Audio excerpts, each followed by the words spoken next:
Hi, this is Dennis again with a quick tutorial on how to add columns to your content area and some templates and stuff that you can use. It's very helpful. So for example, I want to divide my editable main area of the page into two columns. I'm going to go back to my test page I've been working on here. The easiest way to do it is by using these little templates in the templates button here. It creates all the code and divides it out right, but there's a few of them you can use. The image and title, you could drop that in there and use that. We're going to use this what they call strange template. It defines two columns, each with one title and some text. We're going to click on that. It's just going to stick it in here for us, and basically it's writing all the code for us that we need in the background to make the HTML work, including setting the columns so that they're half the width of the total area. Okay, you have to know some HTML if you want to do much more editing than that. There's just no two ways about it. So it's safe to use this and keep it like it is and just change the information here. Like type in my header, okay, and it's right now it's set as a heading 3. You can change the font of that any way you want to.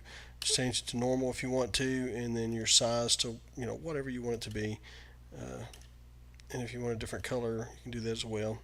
Okay, and then in the text area here, you just type in your text. Text, blah blah blah blah blah blah blah blah blah blah blah blah blah, all that good stuff. Okay, you can also do some other things. Notice it'll grow as long as you need it to. They got some sample text in here, and say we want to center that. We just select it to center. Center. Well, so we would center it, and of course it's centered there. And you can just edit whatever you need to edit about this, just like you would the other samples we've shown, and everything should work fine.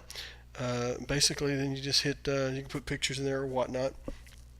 Hit save, and as we look back at the web page and refresh it, we'll see we have two columns basically with the information we have, the headers, and so on and so forth. So you can use a lot of that to do some basic editing and do a lot of things within those titles. Okay, and here's another shortcut too. If you need to get rid of everything in the box, just this button here lets you select everything, and then you just hit your delete button on your keyboard. Gets rid of all your content and you're back fresh. So it's something handy to do there. But anyway, that's how you can help control, divide out your content into some more columns on your web